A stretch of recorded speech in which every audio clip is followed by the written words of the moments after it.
예, 정당들 가운데 가장 먼저 경선이 시작된 곳, 정말 본선을 방불케 하는 열기가 타오르는 곳이죠. 더불어민주당. 예, 더불어민주당의 경선 후보 대리인들을 모시고 한 사람 한 사람 다 짚어보고 있습니다. 시간이 좀 짧아서요. 예, 더 가고 싶은 질문들이 있는데 조금 멈춰야 되는 게 아쉽긴 하네요. 그래도 오늘 여러분들께 선택할 수 있는 뭔가 좀 근거를 드려야 되기 때문에 제가 짧게라도 네 분을 다 만나는 것으로 했습니다. 논란이 되고 있는 문제적 키워드를 중심으로 해서 저희가 사전에 드렸어요. 이거 준비해 주십시오. 이게 논란이라는데 뭐라고 해명하시겠습니까? 거기에 대한 답변을 지금 주고 계십니다. 정성호 총괄선대본부장, 이분은 이재명 캠프의 대리인이십니다. 만나보죠. 정 본부장님, 안녕하세요. 네, 안녕하세요. 첫 번째 질문은 좀 편하게 갑니다. 이재명 후보 공약 중에 꼭 기억해서 다시 한번 살펴봐 주십시오. 한 가지만 고르신다면? 근데 뭐 지금 같은 상황에서 공약 얘기하는 게 후보도 아니고 대리인 공약 얘기하는 게 무슨 의미가 있는지라는 생각 좀 들고요. 어쨌든 이게 뭐 후보가 직접 뭐 설명해야 되는데, 네. 일단 뭐 이재명 후보의 가장 큰 공약은 뭐 일단 기본소득제라고 생각합니다. 기본소득제요? 네, 기본소득제. 그래서 어쨌든 우리 국민들에게 한 뭐 100만 원의 그 계층을 좀 나눠 갖고 주겠다는 건데, 어쨌든 이게 현재 가장 큰 앞으로 올 과제가 4차 산업혁명의 도래인데, 4차 산업혁명의 도래 시 발생하게 될 대량 실업이라든가 또는 뭐 또 새로운 일자리 이런 문제 관련해 갖고서 취약계층에다가 지원하겠다는 굉장히 그 시대적인 고민을 갖다가 담은 그런 공약입니다. 그렇군요. 100만 원씩 지급하겠다는 기본소득제 첫 번째 공약. 이재명 후보를 향한 문제적 키워드로 가보죠. 첫 번째가 불안함. 불안하다. 이게 꼽혔어요. 그러니까 선명하고 시원한 정책 노선은 상당히 돋보이지만 한편으로는 대통령감으로서의 그 안정감은 좀 의문시 되는 거 아니냐. 조금 불안한 거 아니냐. 이런 지적. 뭐라고 답하시겠습니까?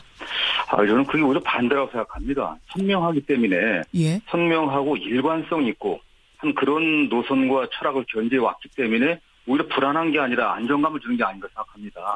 오히려 그 후보가 자기 신념이나 철학 또는 가치관이 없이 우왕좌왕 왔다 갔다 하는 게 그 시기에 따라서 때에 따라서 말이 바꾸고 이런 사람보다는 이재명 후보가 훨씬 안정된 거죠. 오히려 안정된. 후보 자신의 어떤 철학이나 비전을 보지 못하고 우리 옆에 주변에 사람들 나 뭐 누가 뭐 몇백 명 있다, 어떤 사람이 1000명 있다 이렇게 세력과시하는 것보다는 훨씬 안정된 거 아니겠습니까?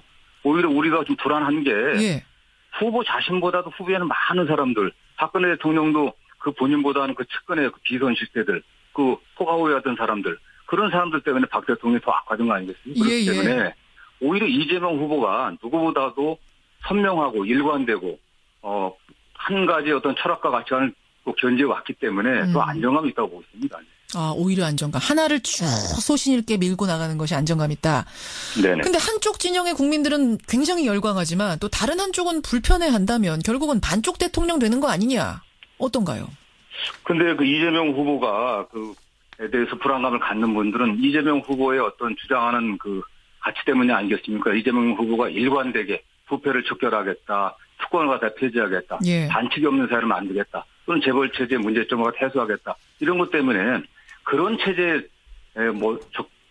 빠져있는 분들, 그런 체제에서 어떤 기득권을 유지하는 분들이 좀 불안해하는 거지. 오히려 그런 우리 사회에 골마있는 부분들, 그 붕괴된 시스템을 갖다 회복하겠다는 데 대해서는 많은 국민들이 오히려 많은 기대를 하고 있는 거 아니겠습니까?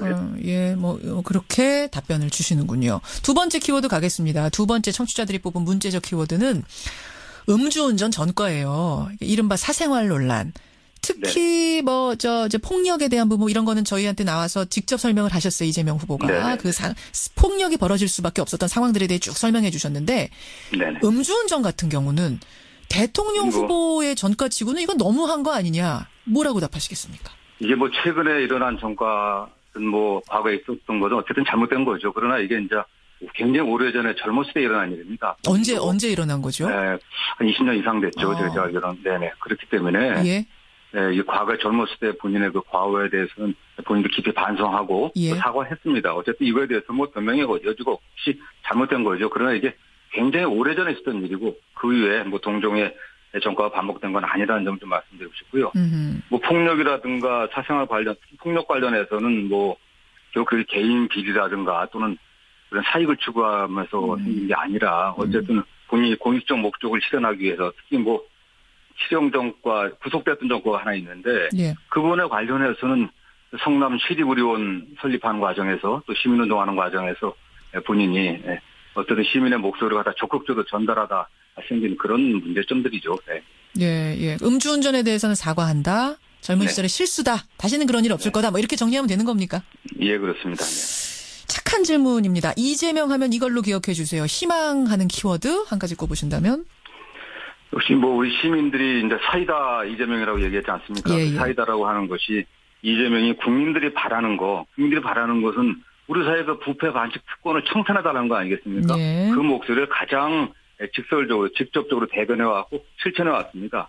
그런 면에서 그 사이다는 거기서 그치는 게 아니라 이재명 후보의 구호인 우리 사회 적폐를 청산하고 또 공정한 국가를 건설하겠다. 그런 의지의 표현이거든요. 그래서 꼭 적폐 청산, 공정국가 건설, 이재명이다. 이렇게 기억해 주시면 감사하겠습니다. 예. 이 질문을 드리다 보니까 또 앞에서 드린 걸 똑같이 드려야 돼서 제가 드립니다만 네. 경선이 시작이 됐는데 이게 결과가 어제 유출이 돼가지고요. 첫날 결과가. 이거에 대한 네. 입장은 이재명 캠프 입장은 뭔가요? 이건 뭐 누군가는 엄중하게 책임을 져야죠. 이런 상황에서 누가 이 선거의 공정성을 갖다가 믿겠습니까, 사실은? 또 어떻게 흔쾌히 또 결과에 승부할 수 있었는지 상당히 의심스럽고, 그동안에 그 선거관리위원회가 이재명 후보라든가 안희정 후보 쪽의 의견들은 거의 반영을 안 했습니다. 아무리 주장해도 그냥 당에서 결정한 대로 밀고 나갔고, 또 문재인 후보 쪽에서는 당에서 결정한 대로 따라서 가겠다. 이렇게 해왔습니다. 그런 과정에서 그렇지 있을 수 없는 일 아니겠습니까? 어떤 선거에서 그렇게 일부 선거 결과가 유출돼 갖고 그거 갖고 대선을 형성한다면 누가 다른 후보들이 승복하겠습니까? 왜? 근데 일부러 유출시킨 것도 아니고 부정선거가 있었던 것도 아니고 너무 관리하는 사람이 많다 보니까 자연스럽게 유출된 거다라는 게 아까 문재인 후보 캠프 얘기. 네, 저는 뭐 자연스럽게 유출됐다고 보긴 불가능하고 이건 조직적으로 이게 의지적으로 노력하지 않고선 어떻게 그 결과를 가서 취업할 수 있겠습니까? 또 일부에서는 이게 뭐 가짜 뉴스다라는 주장도 하는데 어제 보면은 민주당 지역위원장들의 카톡방이 있거든요. 단체 카톡방이 있는데 거기에 각 지역위원회에서 여러 개가 올라왔어요. 올라오다 보니까 한참 뒤에 와서야 이게 선관위 규정에 어긋난다. 더 이상 올리지 마라.